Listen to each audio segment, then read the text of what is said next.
without contrast, there would be no experience. So pain and pleasure go together. Happiness and unhappiness go together. Birth and death go together. They're all human constructs. Behind them all is pure awareness, which is infinite joy. Awareness, the final frontier. These are the explorations of Jonathan Robinson and Brian Tom O'Connor. Their continuing mission, to discover fresh new paths to the mystery within, to seek out new joys and new methods of awakening, to boldly go into the heart of expanded consciousness. This is Awareness Explorers.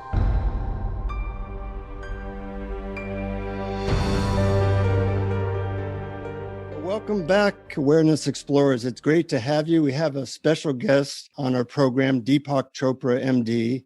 I'm sure you know who he is, so we're going to keep the bio short, but I want to just say a quick hello to my co-host, Brian Tom O'Connor. And how are you doing, Brian? I am excellent, Jonathan. I think the only word is that I'm psyched to have Dr. Chopra on our show. Me too.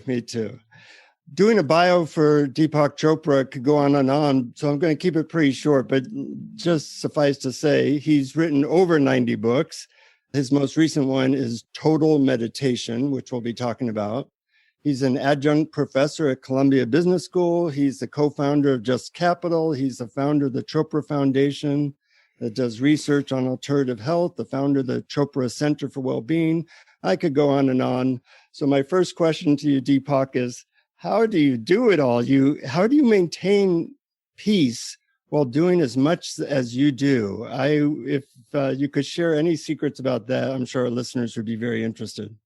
In one word, it's called karma yoga. You do what needs to be done, and then you leave the results to the unknown. So once I do something, I never go back. Like once I do this podcast, it's over. Once I write a book, it's over.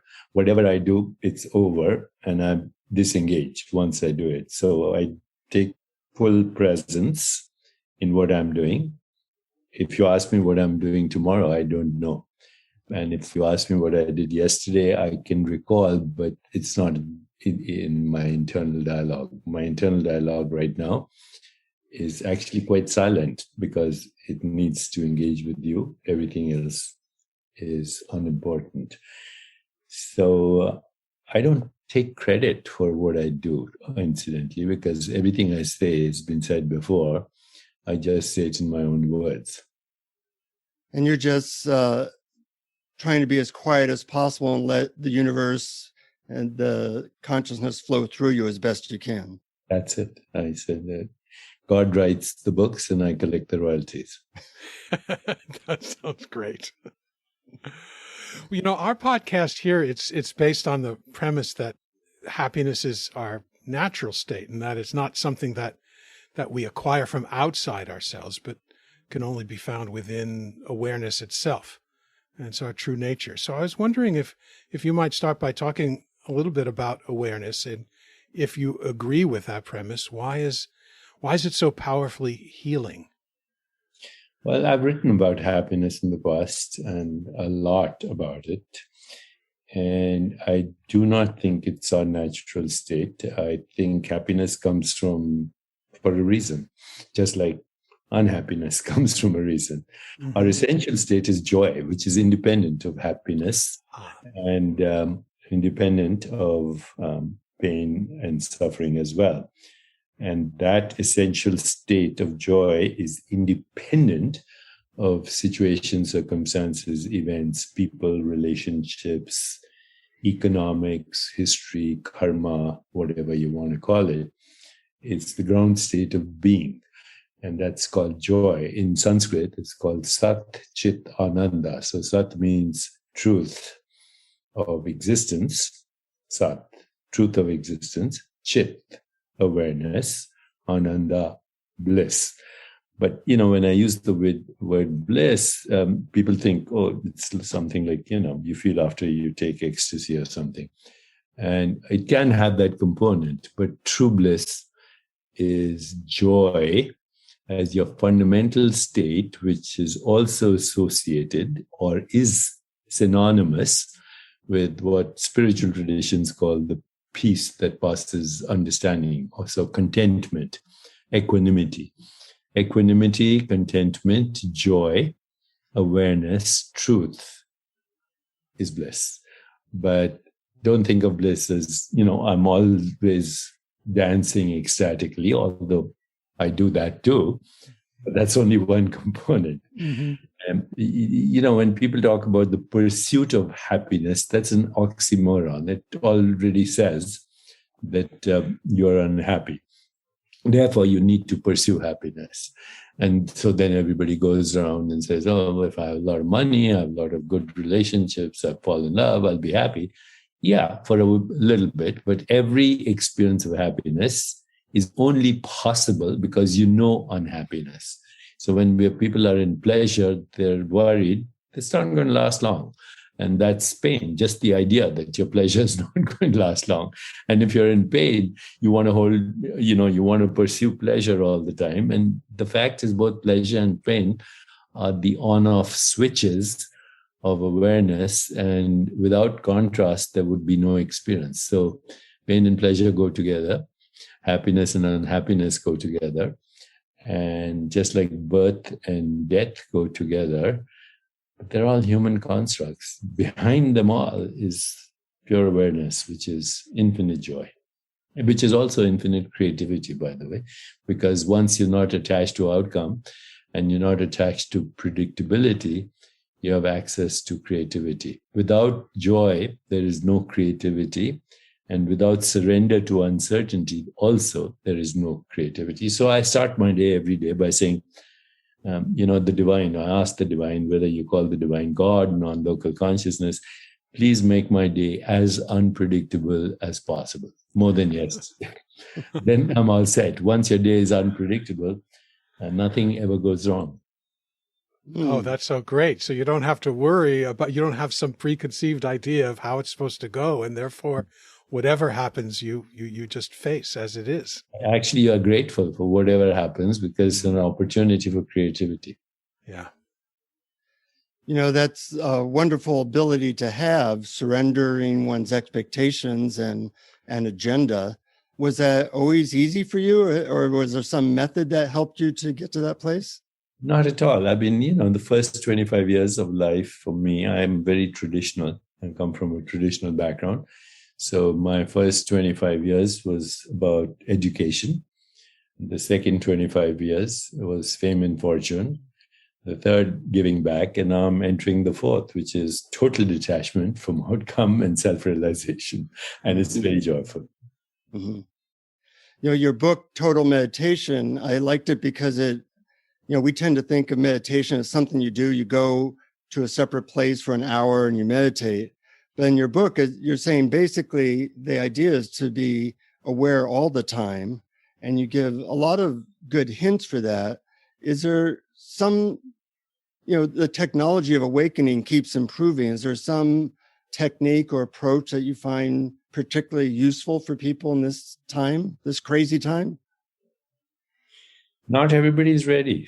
So I'll be very honest. Some people need techniques. Some people need very simple techniques like watching the breath or watching a sensation or asking themselves, who am I? What do I want? What's my purpose? What am I grateful for?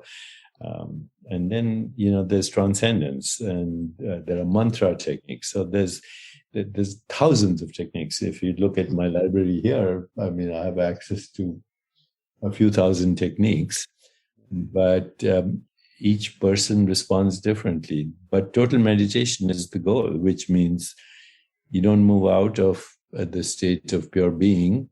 And if you do, you recognize it as a projected movie, which it is. And your body and your mind and the world are a process of fluctuations in pure awareness, which gives you the experience of what you call mind, body, and universe. But in reality, there's no such thing. There's only consciousness, awareness, fluctuating as qualities of experience, which we call qualia.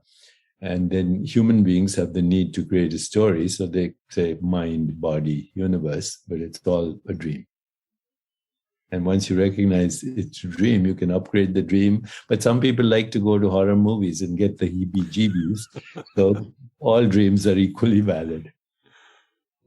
Right. I was fascinated by something. Lately, I've been thinking that emotional healing is something that happens naturally when we get out of the way. So I was fascinated to read in your book, Total Meditation. You went into a lot of detail about that, and you talked about the concepts of homeostasis and equilibrium and going into meditation mode and the 0 point. And you wrote, emotions want to just change. This is their nature, so they will leave you if you create a path for them to follow. I thought that was very fascinating. I was wondering if you might go into a little detail about how that works. Nobody complains about the emotion if they experience it, called love. Nobody complains of it. Nobody complains about joy. Nobody complains about what we call happiness. Nobody complains about a great, loving relationship. What do they complain about? They complain about past hurts, which we call anger. They complain about anticipated anxiety, which we call fear. They blame themselves sometimes, which we call guilt and shame and humiliation. And all of the above creates depression. So anxiety, anger, guilt, shame, the collection of that is the depletion of emotional energy that we call depression. And all of them come from what spiritual traditions call the separate self. You feel somehow that you are disconnected with existence. And by existence, I mean life, all life. Mm-hmm. And once you feel connected with all life, then you're done. I mean, there's no need to process emotions. You watch them and you realize they come and go. In fact, if I ask you right now to hold on to an emotion, any emotion, fear, you having a fearful thought, please hold on to it. You won't be able to, because they come and go. In any 24 hours, if you look at what you're experiencing, you'll see that you're vacillating. Your mind is vacillating between what we call turbulent emotions and positive emotions. So there's another oxymoron here. There's no such thing called peace of mind. Mind is never at peace. It's either thinking positively or negatively. People think, if I think positively, it'll be much better. But actually, a continuously positive mind can be very exasperating and stressful for the person who's trying to cultivate it, and also for the people who are engaged with this positive mind, because a positive mind can be a very turbulent mind. What we're talking about here is being a silent witness to what comes and goes. And if you watch it, everything comes and goes except the one who's watching. Mm-hmm. Well said. In your book, Total Meditation, I like how you, besides just your theory and your poetry and how you describe things, you do give a lot of methods. And sometimes they're methods I haven't even heard of. And I'm kind of a method junkie. We talk about methods on the podcast a lot. But you talked about the possibility of acting as if you were awakened as a way to help you to wake up. And I think that really hit me as something that I haven't really tried that much, but it can possibly be a really unique approach. I'm wondering if you can say a little bit more about there are many phrases in the popular literature which have become cliches, but they're still profound. So, one is let go, let God. Okay, that's a good method. Okay. Mm-hmm. The other in popular culture is this too shall pass. What doesn't kill you benefits you, and on and on. So the bottom line still in any methodology is take what works for you and ultimately give up all methodologies. Mm-hmm. Ask who's the one who's looking for all these methodologies, because the one that's looking can't be found. The one that's looking has no form. The one that's looking is formless and therefore infinite and never comes and goes. And once you anchor your identity to that, we call it taking a stand as witnessing awareness or whatever, then at some point, even the witnessing awareness disappears and all that's left is infinite being. And that's very joyful. And wordless and indescribable. Yeah, that's why, Rumi said, God's language is silence, everything else is poor translation. But then he himself never shut up. Well, we all have our attempts at pointers, and I think they're useful for people. As long as we know we're dealing with a dream and we can upgrade it and downgrade it, and that's a choice we have depending on how awake we are. So you can also ask, people have these cliches again, what would Jesus do? What would Buddha do? And, that's not a bad reminder to pretend to be awakened. And then if you ask yourself, what would Jesus do? What would Buddha do? That might actually click in as a real experience. So it's not bad to pretend that you're awake till you wake up. Just tell everybody that you're pretending. We're all authentic fakes, basically. Authentic fakes. I like that term. Fake it if you make it is another term in popular culture. There you are. Yeah. But you also mentioned just now that the true self, the witness, what's looking is infinite. And if it's infinite, that means there can only be one. So it's not like my consciousness, your consciousness. It's just consciousness. Is that? Yeah, it's the I am, or just say I in everyone. So, everyone who has an experience refers to that experience as I am having this experience. If I asked you, who's having this experience right now, you would say, I am. If I asked you, who had the experience of dinner last night, you would say, I did. If I said, who remembers their childhood, you would say, I do. So before any experience, and in the experience, and after the experience, is always the reference to I had the experience. Now, if you say, where is this I? And this is another very big misconception, in my view, in religious interpretations. They say, person dies, their soul leaves the body. And when you say, who is the soul? What is the soul? The answer is, I am the soul. So I am leaves the body when a person dies. And that actually is that misperception is the cause of all fear in the world. All fear in the world. Because upon death, the soul does not leave the body. The experience of the body leaves the soul. And what is the experience of the body? It's just a fluctuating continuum of birth and death at all times. So birth and death to experience is happening right now. When we started the program, that part of the program is dead. Of course, now you'll put it on Zoom, so it'll live there forever. But only for those people who click on Zoom. Okay. And then for the rest, it's dead. Okay.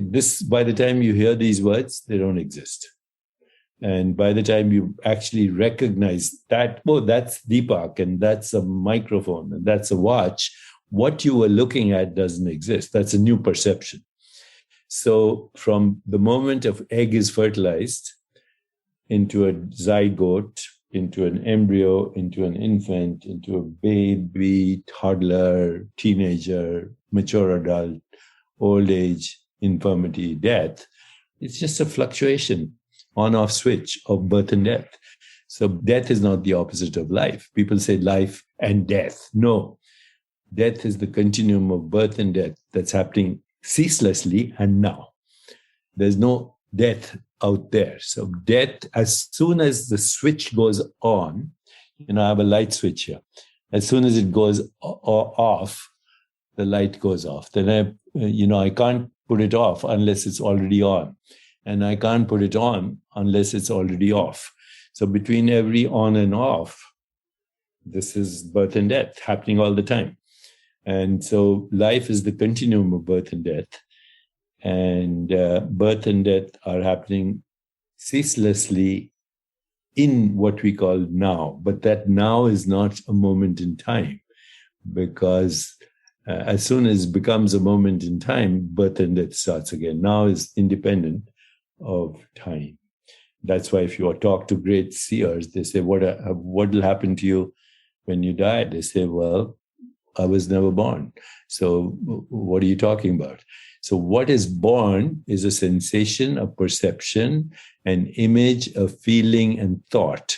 What dies is also a perception, a sensation, an image, and feeling, and thought.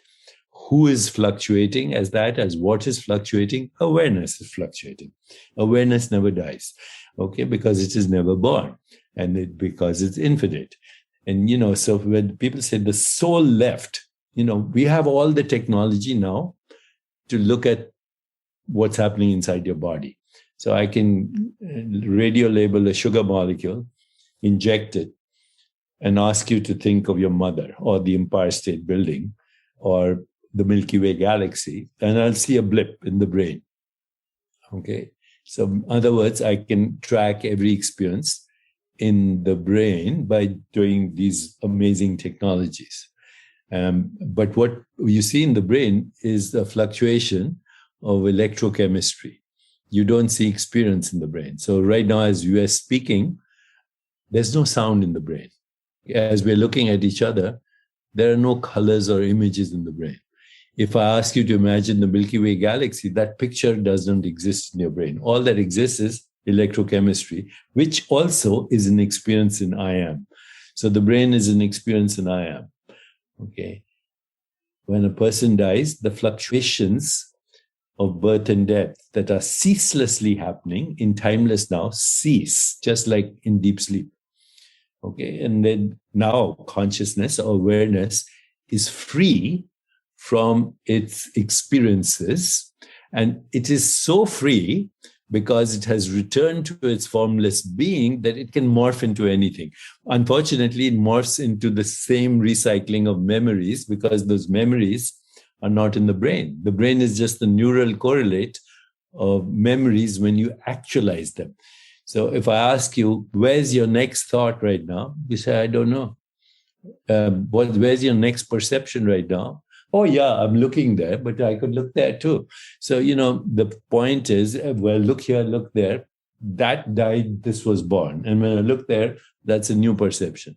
Every perception is new. We give it a storyline and we call it mind, body, and universe, but it's a dream.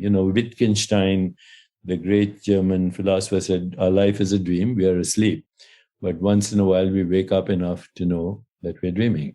And what we wake up to know is that which is looking, which is formless, which is infinite, which is universal, but also present as I am in I am Deepak Chopra. I am a plant. I am a tree. I am COVID-19. I am a fungus. I am a tree.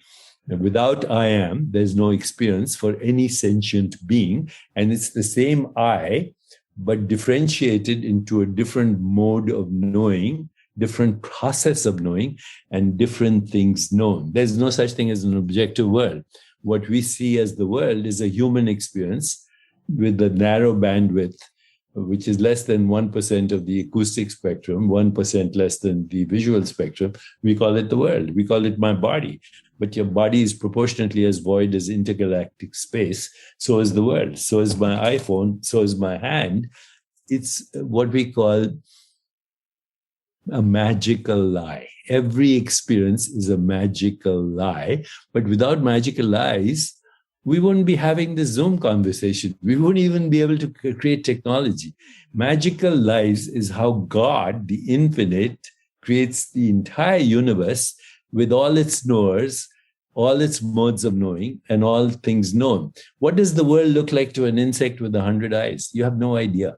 What does the world feel like to a bat that echolocates?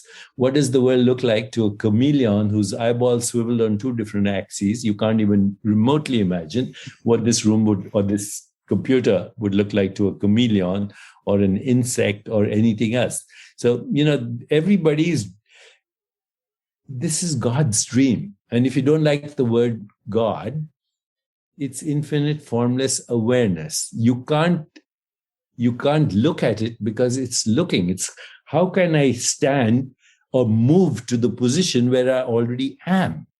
Okay, I can't find myself through an effort to a place where I already am. So I am is the universal I am Deepak is a fluctuation, which also recycles, by the way, and evolves.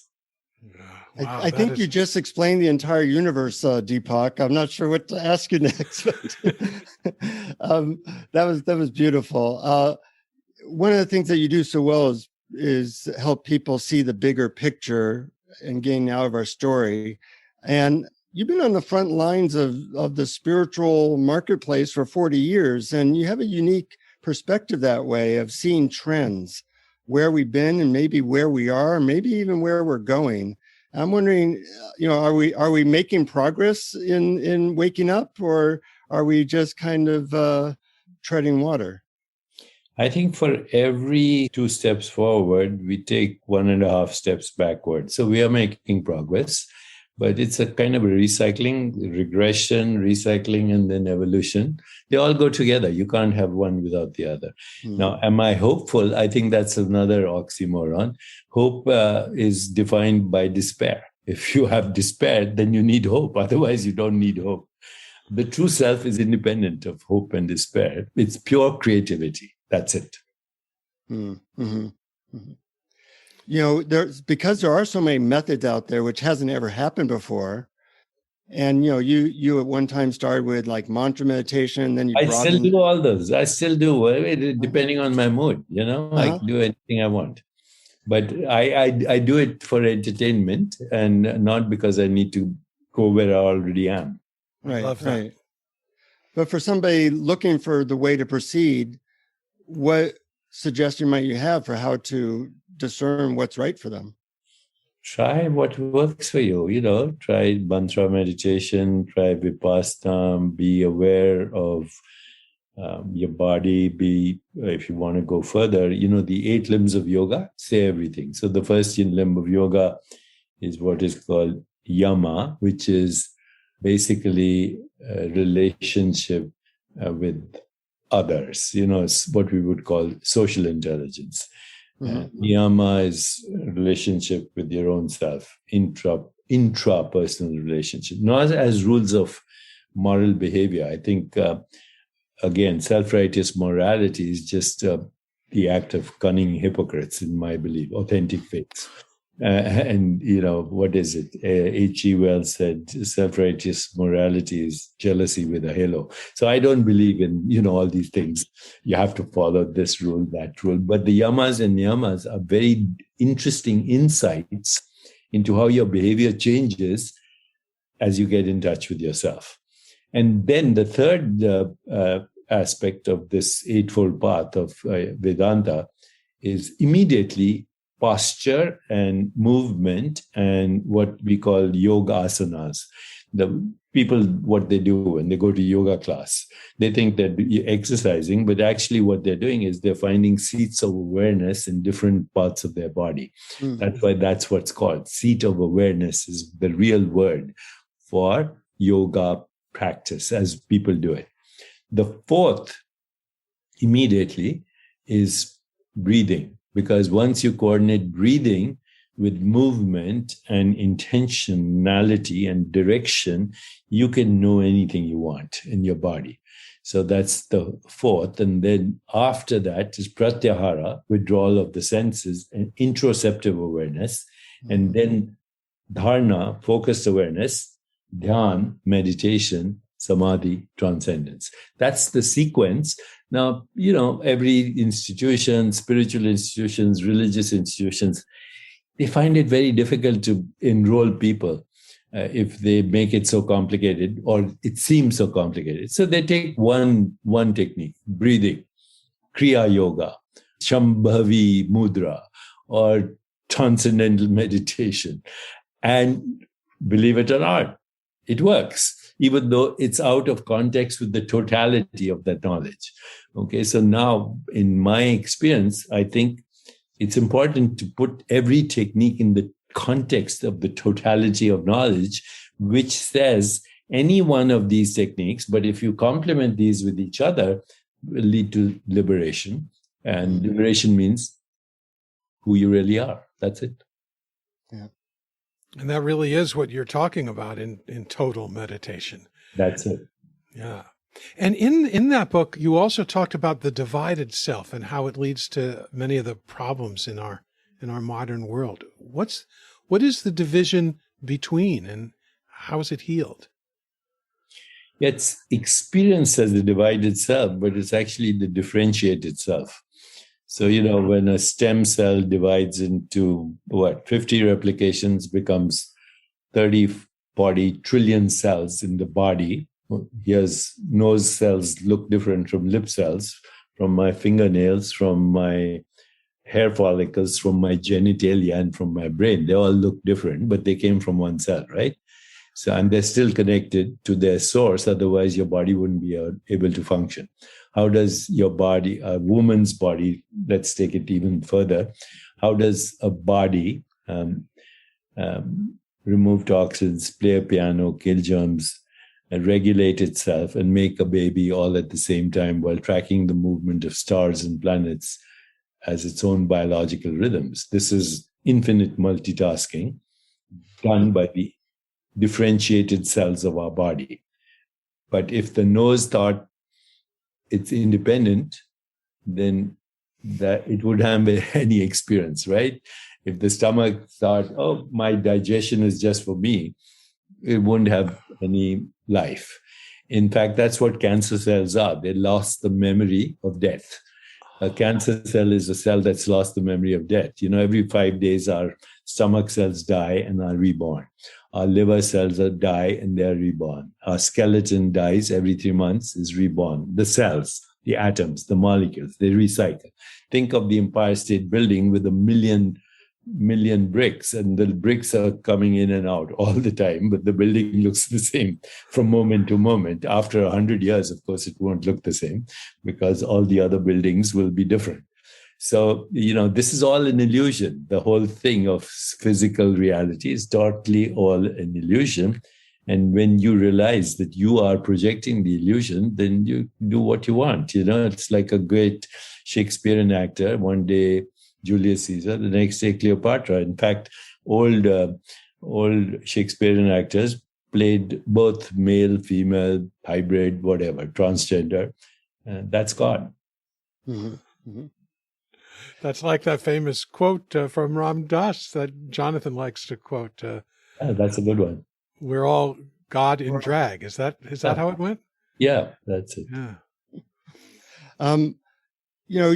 In some of your books, you talk about aging, and at the beginning of the podcast, you mentioned that you're kind of in a different phase of your life. And I'm wondering, a lot of people that listen to our podcast are above 50, and we live in such a youth culture. I'm wondering if you can talk a little bit about the advantages of maturing and aging and what that task in life is as you wind down the making money part of our lives.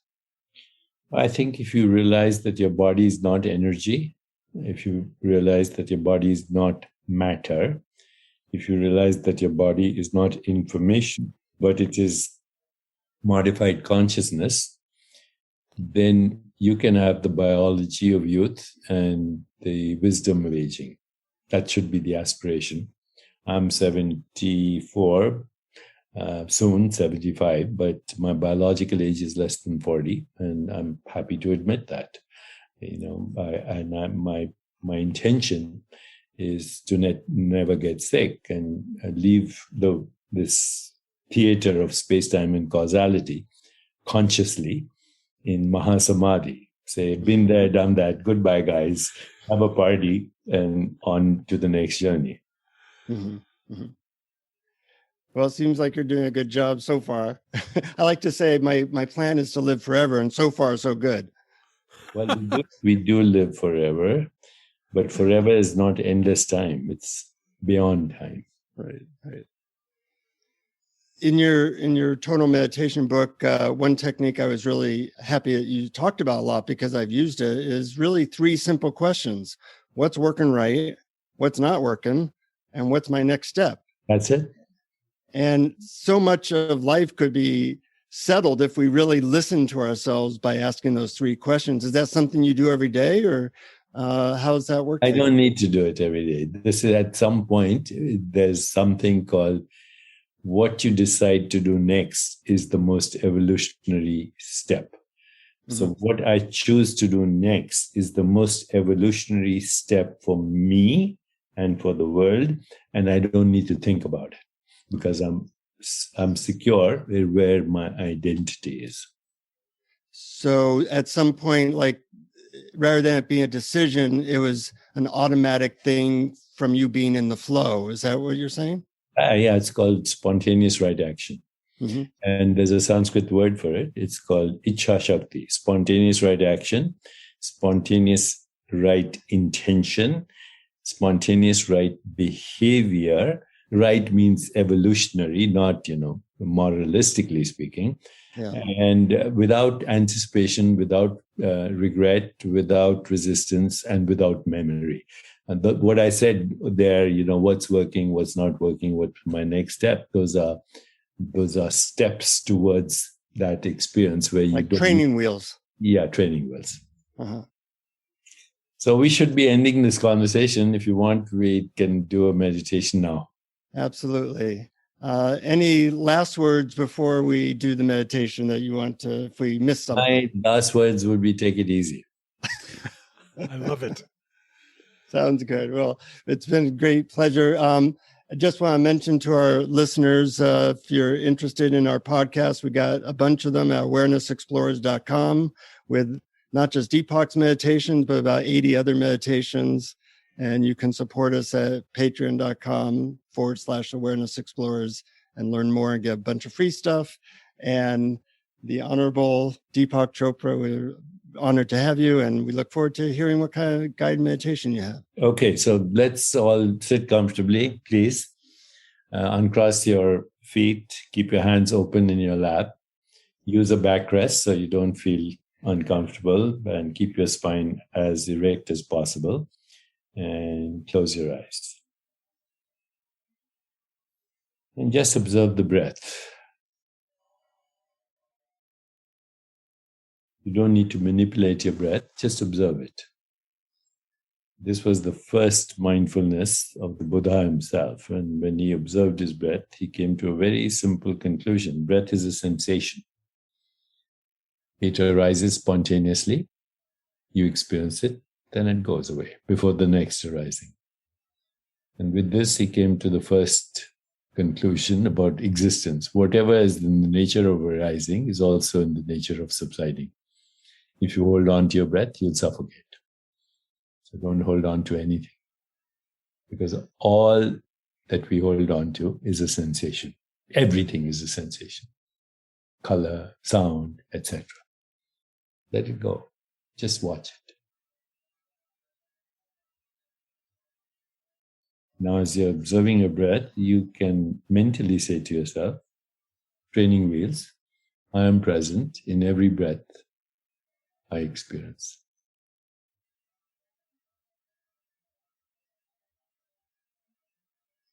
Turn your attention to sound, including the sound of my voice. Notice that's the same as the breath. It appears, you hear it, and then it disappears. And you can mentally remind yourself, I'm present in everything I hear.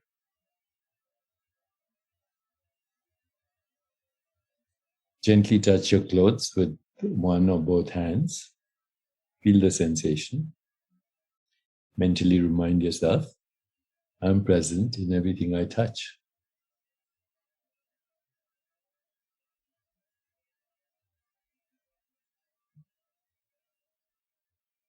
Gently open your eyes, what we call soft eyes, not focusing on anything, just being aware of colors, shapes, and forms.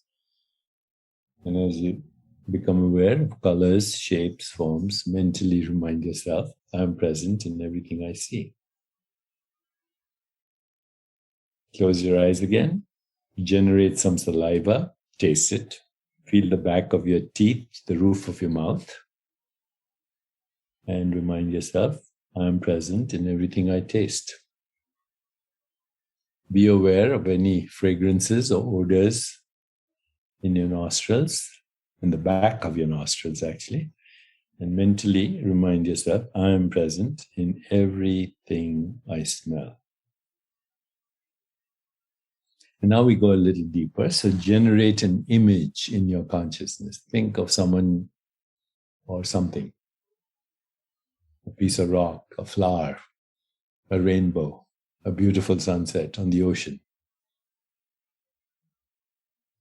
Look at that image in your awareness and just remind yourself, I am present in everything I imagine, every image I generate.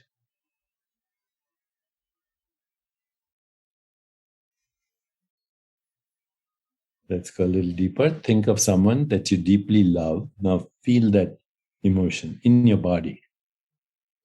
Just by bringing someone that you love in your awareness, even an idea that you are in love with.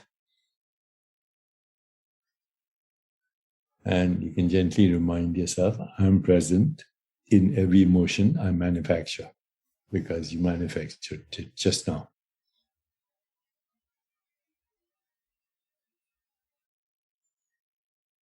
And now let's go even deeper. Ask yourself, I wonder what my next thought is going to be. And wait for it. You'll see when you wait for a thought, it takes its time. It slowly arises, it's there, then it disappears, like every other sensation. And you can remind yourself, I'm present in every thought that comes to me. Because you're not your thoughts are just recycled everybody else's thoughts.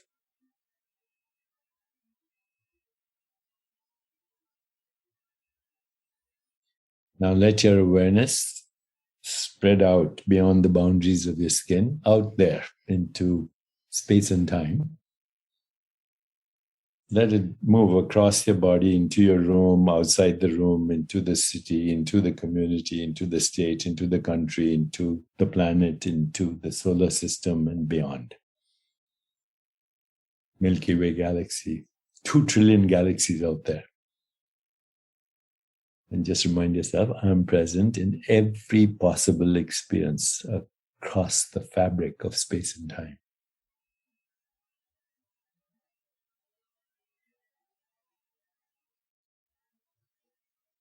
And now let it all go and just mentally repeat your name. I'm Brian O'Connor.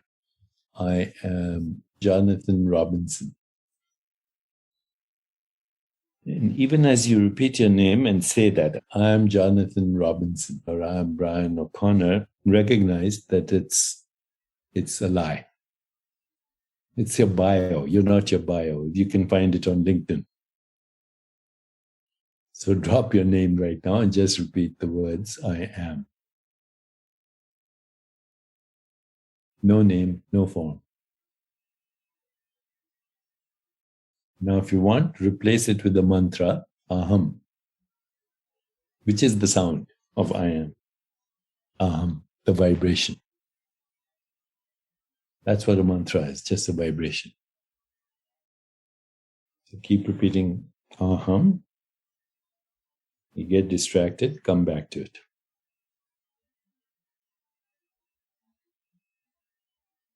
And now drop it. No mantra. What's left? You. Awareness. So now just be aware of being aware. Rest in that experience. Awareness. No form, no name, no image, no memory, no regret, no future. Nothing. Just awareness has no shape, no color, no sound, but without it, none of those experiences are possible. It's not 2 years old or 55 years old because it doesn't exist in time. So rest in your own being right now.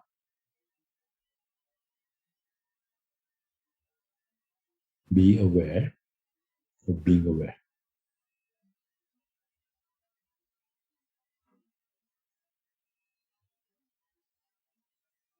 Relax into your body. Move it if you want to. Movement is just changing sensations, that's all. We are the generator and the experiencer of sensations. So now you can move and come back and have a wonderful day. Mm-hmm. Wow. Wonderful as usual. It's a little bit hard to come back, but thank you so much. I'm so grateful, and I'm sure our listeners will be too. Thank you. All Thank the you. best. God bless. And all the best, and have a wonderful now. Yes, thank you, Brian. Take it easy. Okay. Blessings for all your work. So keep exploring. Keep exploring. Thank you for listening to Awareness Explorers. To learn more, you can check out our website at awarenessexplorers.com. Please subscribe to our podcast on your favorite podcast app. We'd love it if you would post a review. And please share our link on Facebook and with family and friends, because knowing yourself as awareness is the greatest gift you can give yourself or someone you love.